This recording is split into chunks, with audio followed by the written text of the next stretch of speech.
ప్రముఖ పుణ్యక్షేత్రమైన శబరిమల అయ్యప్ప ఆలయం బంగారం కుంభకోణాలకు కేరాఫ్గా మారుతోంది. గర్భగుడికి ఉపయోగించిన బంగారు పలకల విషయంలో బంగారం తగ్గడంపై ఇప్పటికే పెద్ద ఎత్తున గొడవ జరుగుతూ ఉండగా శబరిమల ఆలయానికి సంబంధించి మరో బంగారం స్కామ్ బయటపడింది. గర్భగుడిలో ఉండాల్సిన పవిత్రమైన దండం కనిపించకుండా పోయింది. అయితే ఇది కొన్నేళ్ల కిందటే మిస్ కాగా తాజాగా ఆ వ్యవహారం వెలుగులోకి వచ్చింది. దీంతో దేవుడికి సంబంధించిన అపారమైన బంగారం సంపద విషయంలో అయ్యప్ప స్వామి భక్తులు ఆందోళన వ్యక్తం చేస్తున్నారు. ఇక ఇలా వరుసగా శబరిమల దేవాలయంలో బంగారం స్కామ్లు బయటపడుతున్న నేపథ్యంలో ట్రావెన్కోర్ సంస్థ తీరుపై అనుమానాలు రేకెత్తుతున్నాయి. ఆలయ నిర్వహణకు సంబంధించి పటిష్టమైన వ్యవస్థ రన్ అవుతున్న తరుణంలో బంగారం మాయం కావడం, చివరికి రికార్డుల్లో కూడా అవకతవకలు ఉండడంతో కేరళ హైకోర్టు సైతం నిర్ఘాంతపోతోంది. ఇక ప్రస్తుతం కనిపించకుండా పోయిన బంగారు యోగదండం విషయానికి వస్తే శబరిమల ఆలయంలో గర్భగుడిలో పురాతనమైన యోగాదండం ఉండేది. బంగారు పూత కోసం దీన్ని 2018లో తీసుకువెళ్లారు. ఆ తర్వాత కొత్తగా తయారు చేసిన యోగాదండం తీసుకొచ్చారు. కానీ అసలైన యోగాదండం మాత్రం తిరిగి వెనక్కి రాలేదు. అప్పటి నుంచి అది మాయమైంది. ఆ తర్వాత ఈ యోగాదండం వివరాలు కూడా తెలియలేదు. దీని పూర్తి వివరాలు ఆలయ ఆభరణాల స్ట్రాంగ్ రూమ్ రిజిస్టర్లో ఎంట్రీ కాలేదు.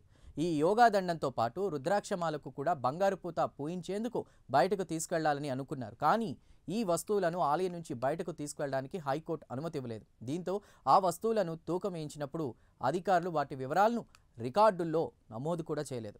ఆ యోగాదండం చాలా అమూల్యమైంది. కానీ ఆ యోగాదండం రుద్రాక్షకు దేవస్థానం బోర్డు అధికారులు ఎంత బంగారం పూశారు, వెండిని మళ్ళీ తిరిగి ఇచ్చారా అనేటువంటి పూర్తి వివరాలు కూడా బయటకు రాలేదు. ట్రావెన్కోర్ దేవస్థానం కూడా ఈ విషయాలన్నీ బయటకు రాకుండా జాగ్రత్త పడుతోంది.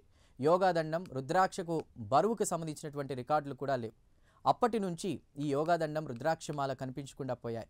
పురాతన కాలం నుంచి ఉన్నటువంటి ఇవి సడన్గా కనిపించకుండా పోయాయి. అయితే ఎన్నో దశాబ్దాల నుంచి ఉన్న ఇవి ఎంతో ప్రత్యేకమైనవని తెలుస్తోంది.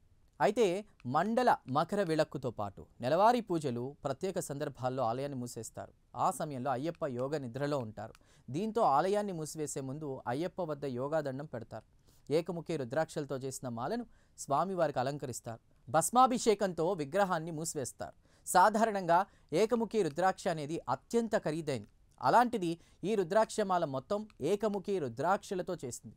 దీనికి తోడు ఇవి రెండు చాలా పురాతనమైనవి, వెలకట్టలేనివి. యోగాదండం, రుద్రాక్షమాల కనిపించకుండా పోయేసరికి కేరళ ప్రభుత్వం దర్యాప్తుకు ఆదేశాలు జారీ చేసే అవకాశాలున్నాయి. ఇక ఎలా ఉంటే కొన్ని రోజుల క్రితం శబరిమల అయ్యప్ప ఆలయంలో 4.5 కిలోల బంగారం మాయం వ్యవహారం పెద్ద దుమారాన్ని రేపింది. దేశవ్యాప్తంగా పెను సంచలనం సృష్టించింది. దేవాలయ నిర్వహణ బాధ్యతలు చూసుకునే ట్రావెన్కోర్ దేవస్థానం బోర్డుపై బంగారం దొంగతనం, ఆస్తుల దుర్వినియోగం వంటి తీవ్ర ఆరోపణలు రావడంతో ఈ వ్యవహారం కలకలం రేపింది. అయ్యప్ప దేవాలయానికి చెందినటువంటి ద్వారపాలకులు, పీఠాలపై ఉన్న బంగారు పూతను టీడీబీ అధికారులు రహస్యంగా తీసి మరమ్మతుల కోసం చెన్నైకి పంపారు. ఈ మరమ్మత్తు పనులను అయ్యప్ప భక్తుడు ఉన్నికృష్ణన్ చేపట్టారు. అయితే మరమ్మతుల తరువాత బంగారం బరువులో తేడాలు రావడంతో కేరళ హైకోర్టు ఈ అంశాన్ని సుమోటోగా స్వీకరించి విచారణను మొదలుపెట్టింది. విచారణలో షాకింగ్ విషయాలు బయటపడ్డాయి. ఉన్నికృష్ణన్ మరమ్మతులు చేపట్టిన తర్వాత కొంత బంగారం మిగిలిందని, దాన్ని పెళ్లి కోసం వాడడానికి అనుమతించాలని కోరుతూ టీడీబీకి లేఖ రాశారు. ఆ లేఖ విచారణలో బయటపడింది. దీంతో దేవుడు బంగారాన్ని పెళ్లికి ఎలా వాడతారని న్యాయస్థానం ఆగ్రహం వ్యక్తం చేస్తోంది. అయితే బంగారం ధరలు నానాటికి పెరుగుతున్న తరుణంలో కోట్ల రూపాయల విలువైన దేవాలయ ఆస్తులు అదృశ్యం కావడంపై భక్తులు, ప్రతిపక్షాలు ఆగ్రహం వ్యక్తం చేస్తున్నారు. యోగాదండం, రుద్రాక్షమాల విషయంలో కూడా హైకోర్టు దర్యాప్తుకు ఆదేశాలు ఇవ్వాలని వారు కోరుతున్నారు.